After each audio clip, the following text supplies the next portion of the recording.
Hamas has released 2 American hostages abducted earlier this month in its attack on southern Israel. Judith Raanan and her daughter Natalie are the first to be freed after 200 people were taken by the terrorist group.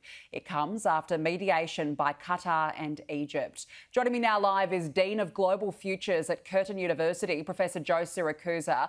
Thanks for joining us this afternoon. What would have gone on behind the scenes to free these 2 women? Good afternoon, Danica. Well, the U.S. Secretary of State, Tony Blinken, would have been in touch with the International Red Cross, which are the neutral agencies that work with terrorist organizations or act as interlocutors in the past in a number of places. And so there have been negotiations going on there. And it's more than a goodwill gesture. I mean, it's also kind of like propaganda, too, but it's awfully good news for Blinken. Americans, Danica, have an incredible sentimentality about getting their hostages back. I mean, the hostages have come from a place where there are 5,000 dead people, 15,000 injured people, no food, water, or electricity. And of course, Americans will be very excited about this. This comes on top of the president's speech yesterday. And of course, the speech means nothing if we don't get a Speaker of the House of Representatives, from which all the money bills originate. So, we've got no Speaker of the House, no way to originate money bills, that is to pay for these arms to Ukraine or to Israel. In 29 days, the American government will be out of money. It's got war waging in a couple of places. And, it's just as bad as it can get. I mean, America seems incredibly disorganized right now. And, of course, Biden is trying to keep a handle on this. He wants Israel to defeat Hamas without annihilating Gaza, and that's very hard because Hamas is embedded in the tunnels and in the corners. I mean, Gaza is like the old Casbah in certain places where, it's really hard to find somebody. You need 800 men to lock down a 2-block area. There's almost nothing left in certain places. So it's urban warfare. It's tunnel warfare, as a matter of fact. So America's going to have to think about that. But it's a very gloomy outlook unless there's a change of mind. And of course, the Arabs in the region are very, very stirred up. There are about 480 million Arabs in the greater in the Middle East, and their publics are very pro-Gazan. I mean, people from Gaza are all Palestinians are Arabs, though not all Arabs are Palestinians.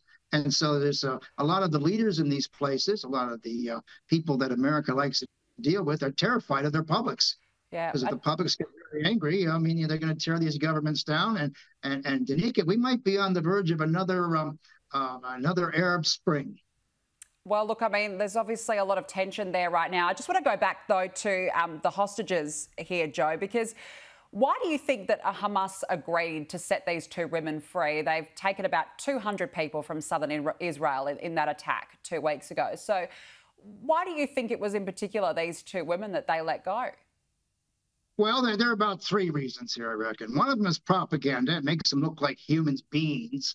I mean, up to this time, Hamas has been dehumanized, as a matter of fact. They've been acting like beastly behavior in their initial attack. So it makes them look human. It's about propaganda. And number 2, there are 500 Arab women who are in prisons in Israel. It might be the beginning of a swap, later on in the next couple of days. Of course, there are a lot of children there who are with the women. So that might be the beginning of the swap. And I think most of all, it drives a wedge between Americans who are thinking very hard about how to go forward on this and the Israelis, who have got their own problems, as a matter of fact. So it drives a wedge between American public, and the Israeli public. And the Americans figure, well, if we get our 15, 30 Americans out of there, we've kind of solved our problem. Doesn't solve any of Israel's problems, as a matter of fact. So I think it's not only, it's a good move on their part. In fact, it's the only play they had, is to release some of these people. And I'm afraid these women are got a very sad story to tell once they sit down with somebody. Most of these hostages were terribly abused, and it's very sad. But as I say, America is very happy to get them back, and they come from my area, the greater Chicago area. So I've been following the Chicago newspapers. They're quite happy with this result. But it doesn't solve much for most of the problem. Gaza is being turned into a parking lot.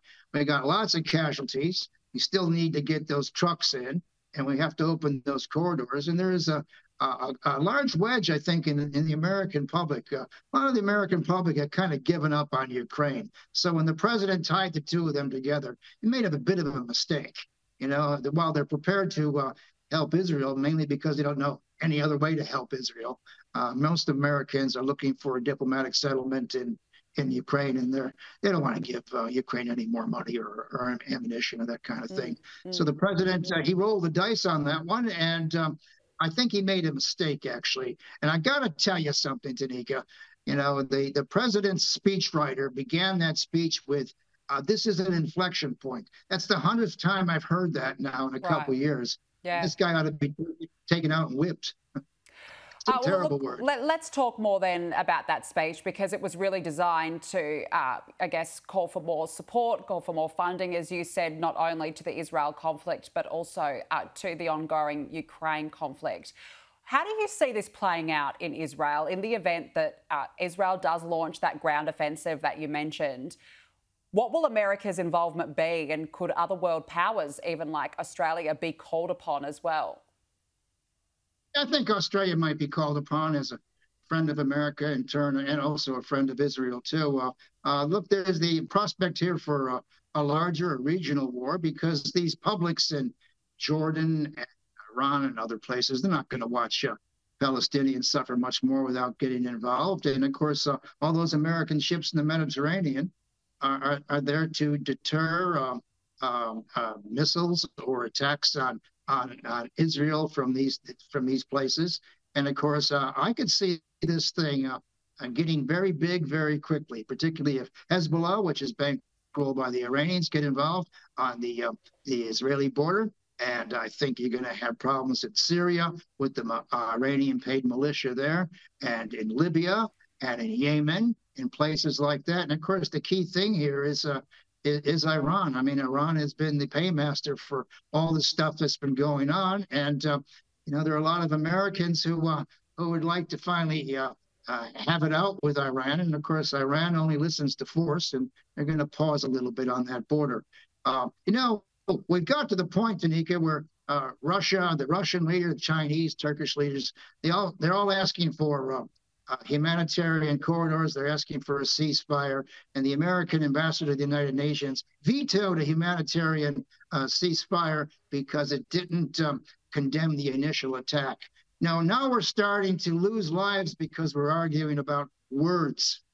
And words aren't going to help too many people. I mean, people are dying there very quickly. And I tell you what, I followed Israel for 50 years, the wars there. And I tell you what, it's just hard to watch these scenes, both what Hamas did and what's happening to those, particularly the children in Gaza. It's just it's unbearable to watch this. Yeah, absolutely. I think everyone would agree with you there, Professor Joe Siracusa. We do have to leave it there. Thank you very much for joining us as per normal. Thank you.